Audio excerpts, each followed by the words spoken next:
Pemirsa, otopsi lanjutan terhadap jenazah Brigadir Yosua hari ini dilakukan di Rumah Sakit Sungai Bahar, Jambi. Isak tangis keluarga pun pecah saat proses pembongkaran. Isak tangis keluarga mengiringi proses pembongkaran makam Brigadir Nofriansah Yosua Huta Barat alias Brigadir J pagi tadi. Keluarga melakukan prosesi doa bersama di makam Brigadir J sebelum proses ekshumasi digelar. Suasana haru terpancar dari raut muka keluarga ketika melantunkan doa bagi Brigadir J di makam. Puluhan personil kepolisian dari Polda Jambi dikerahkan untuk mengamankan proses pengangkatan jenazah di lokasi pemakaman Brigadir Yosua, pemakaman Sukamakmur di Muaru, Jambi.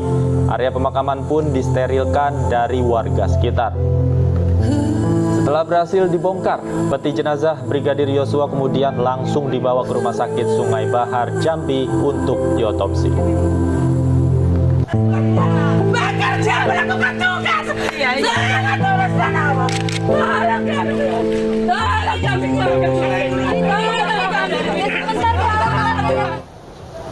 Apakah otopsi ulang akan menguak fakta-fakta baru terkait kematian Brigadir Yosua? Kita akan membahasnya bersama Dr. Nasib Mangoloy Situmorang, Kepala Instalasi Forensik dan Pemulasaran RSUP Adam Malik, Medan. Selamat sore, dokter. Selamat sore, Mas.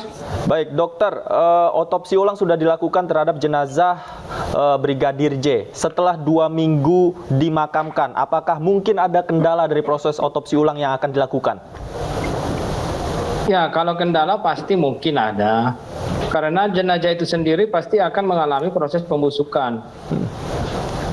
Jadi kendalanya di situ untuk menentukan proses pembusukan itu kalau sudah terjadi ya akan sangat sulit untuk mendapatkan apa-apa lagi lukanya yang didapat. Apakah artinya otopsi ulang ini masih bisa mengungkap jika benar terjadi tanda-tanda kekerasan pada tubuh jenazah Brigadir J? Kebanyakan masih bisa untuk mengungkap dari kasus itu pada luka-luka tertentu. Contoh, ada beberapa luka, tapi ada luka itu di bagian luka itu kan tidak semuanya langsung mengalami pembusukan karena jenazah itu diformalin. Jadi bagian yang cepat membusuk di situ ada luka, maka mungkin itu akan lebih sulit. Tapi bagian yang masih kena formalin, yang sampai sekarang dia masih bagus, mungkin itu tidak sulit. Oke. Bagaimana dengan luka, misalnya luka tembak, kemudian luka sayat? Apakah jika setelah 2 minggu luka-luka ini secara kasat mata masih bisa terlihat? Ya, kalau luka tembak dan luka sayat itu secara kasat mata masih bisa nampak. Masih bisa nampak. Hanya nanti untuk pembuktian apakah luka itu akibat setelah dia mati baru ada atau sebelum dia mati sudah ada luka itu nanti yang sulit untuk menentukannya. Maka diperlukan pemeriksaan tambahan. Iya, Dokter Nasib, saya yakin Anda juga mengikuti perjalanan kasus ini. Sempat ada perbedaan hasil otopsi yang diumumkan pihak kepolisian dengan luka yang disebutkan pihak keluarga. Seberapa jauh kemudian otopsi ulang ini bisa menjawab pertanyaan publik terkait dengan adanya perbedaan-perbedaan tersebut? Nah, dengan adanya perbedaan tersebut nanti kan dokter forensik yang kedua ini akan melakukan otopsi ulang ini, dia akan fokus kepada apa sih yang dicurigai oleh keluarga itu, informasinya boleh diminta dari keluarga. Yang kan hasil otopsi yang pertama kan belum diungkapkan ke keluarga. Dan itu pun ke dokter forensik yang pertama pun mungkin itu tidak akan diungkapkan. Ke dokter forensik yang mau masuk otopsi kedua. Nanti itu kan ditanya dulu keluarga, kira-kira yang mereka curigai apa ya, luka-luka yang apa yang ada.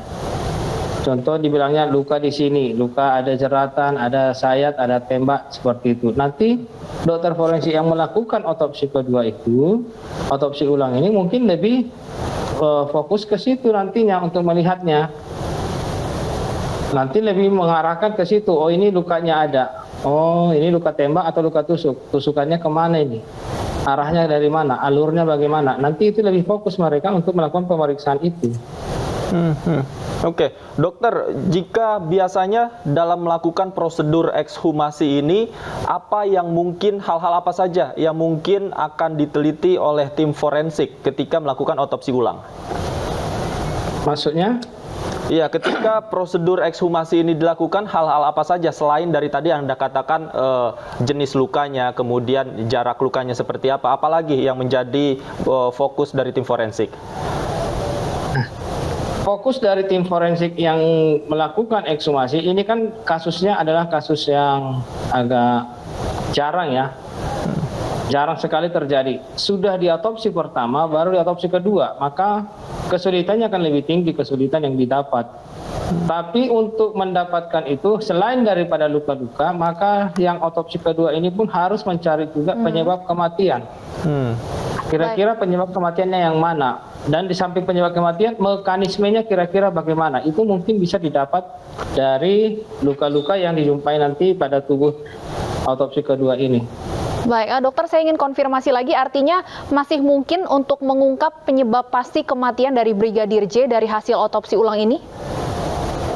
Masih mungkin untuk didapatkan karena jenazah ini kan katanya diformalin, dan setelah nyampe di Jambi pun dia diformalin kembali untuk diperbanyak lagi, diperlama. Jadi formalin itu bukan untuk menghentikan pembusukan tapi memperlambat pembusukan. Pembusukan tetap akan terjadi mungkin, tapi tidak semua langsung organ langsung busuk, tidak ada bagian-bagian tertentu yang belum busuk. Baik, penyebab pasti kematian masih bisa diketahui atau terungkap melalui otopsi ulang. Kami akan tunggu bagaimana hasil dari otopsi ulang ini. Terima kasih Dr. Nasib Mangoloi Situmorang sudah bergabung bersama kami di iNews Sore. Selamat sore.